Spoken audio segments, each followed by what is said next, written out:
Healthy Mom Revolution, and I want to talk through a couple of homeschooling things today that have been coming up a lot. Just I've seen it on social media and online, and I want to kind of address a few things. I'm in a lot of different homeschooling groups. I try to stay connected. I try to learn as much as I can.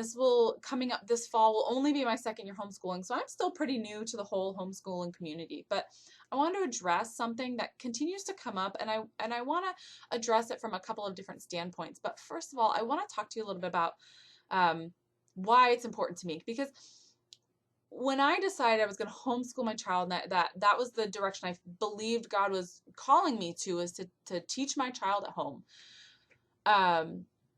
I had a lot of anxiety about it because I wasn't sure if I was qualified. Now, and I say that because, teachers in schools, right, they get these degrees. They go and they learn these specialized methodologies, and they learn these specialized things to teach, right?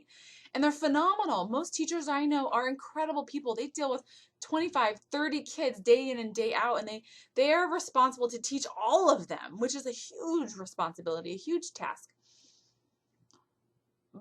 But my stress was, am I qualified to teach my one child? And that really translated to, if I teach my child, will they be successful, right? I'm a mom. I want my child to be successful in life. I want them to learn all they can so that they can grow and develop in their God-given gifts and talents. And I want them to do that so that when they grow up, they can go into a career, they can go into whatever it is that they want to pursue, ministry or business or, college, that they have the world of opportunities at their fingertips.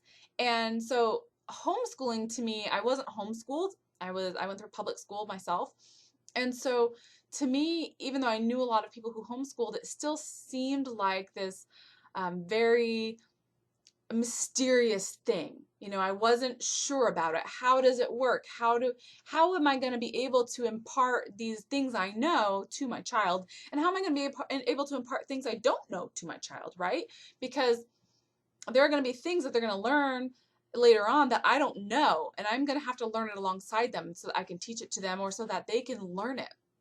And so I think my stress was really this deep-rooted sense that maybe I'm not good enough to teach my child.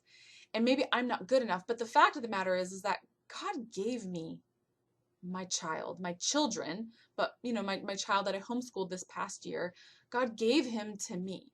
Not because I was the most qualified teacher in the world, not because I was the most qualified person in the world, but because he saw me fit to steward and raise this person, to train him in the way he should go, so that when he's old, he won't depart from it. Which, when you're homeschooling from a faith perspective, should always be your first and foremost goal.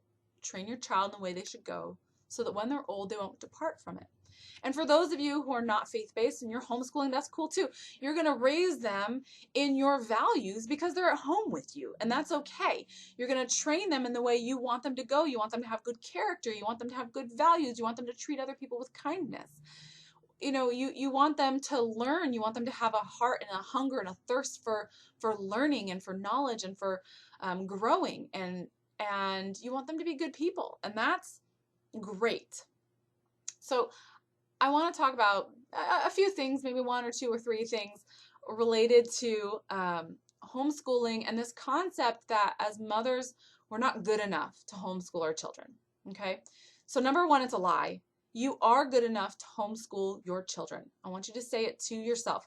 I am good enough to homeschool my children. I want you to say it to yourself until you believe it. Because the fact of the matter is that you are. Those kids, or one kid, was given to you by God either through birth or adoption or fostering or whatever it was, however those children came to you that they're now yours, they were given to you. All right? Number two, you do not need a specialized degree to teach your child. Now, I know teachers in schools have specialized degrees. They've got master's degrees. They've got doctorates to teach large groups of children information, okay? They're teaching large groups of children, okay? And I know some of you might be teaching larger groups. You might be teaching 7, 8, or 9 kids because you have a lot of kids.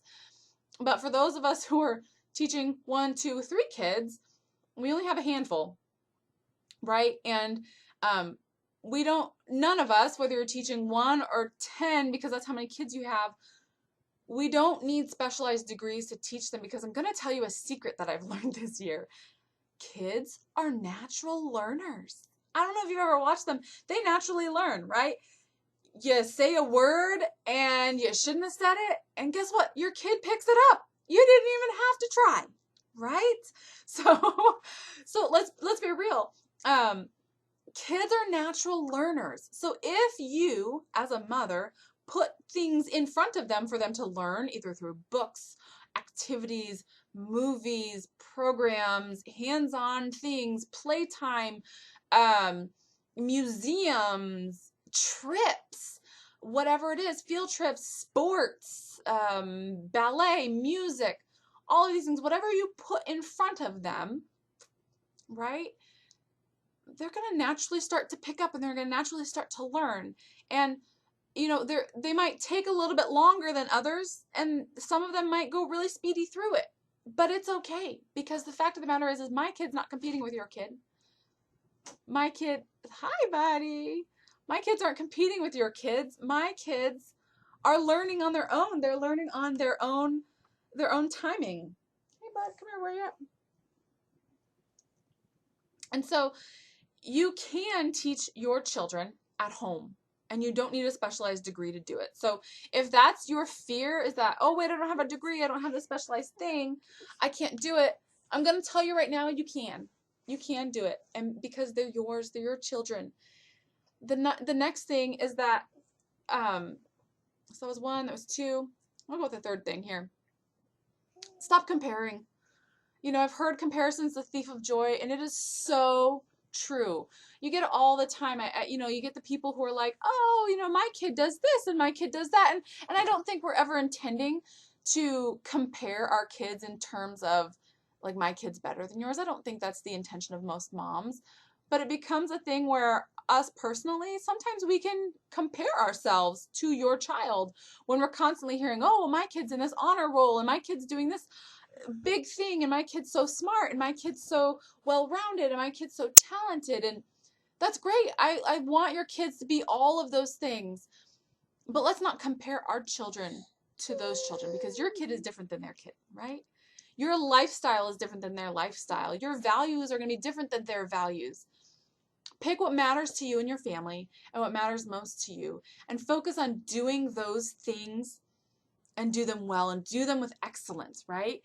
And the other thing is when you're teaching your children, you're going to have good days, right? You're going to have bad days too. You're going to have days when your kids don't want to listen. You're going to have days when your kids don't want to learn. And maybe that's not a day for learning. Maybe that's a day for a break.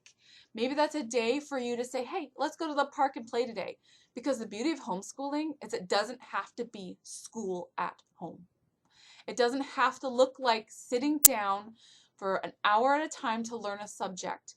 Homeschooling is this versatile, amazing thing where you get to determine how your kid learns what they're going to learn. And your kids get to determine how they're going to learn what they're going to learn. And so I want you to just remember, you're good enough. You were uniquely designed to teach your child. They will learn things that you didn't even think that they would learn just by putting information in front of them.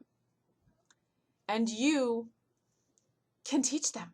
And it's going to be great because you love your child and you want the best for them. You want the best for them more than any teacher with 100 doctorates could ever want the best for your child. You're going to want the best for your child more than 1,000 teachers with 1,000 different degrees. You don't need specialized training to teach your children. You need a heart that's willing to learn and grow with your children. And you need a heart that's willing to help them learn. Because your job is less teacher and more facilitator. And if you can be willing to help facilitate their growth and their learning, however that looks for you and your family, then you're going to do great and you're going to succeed. And by you succeeding, your child is going to succeed. You are not going to fail your child. by homeschooling them.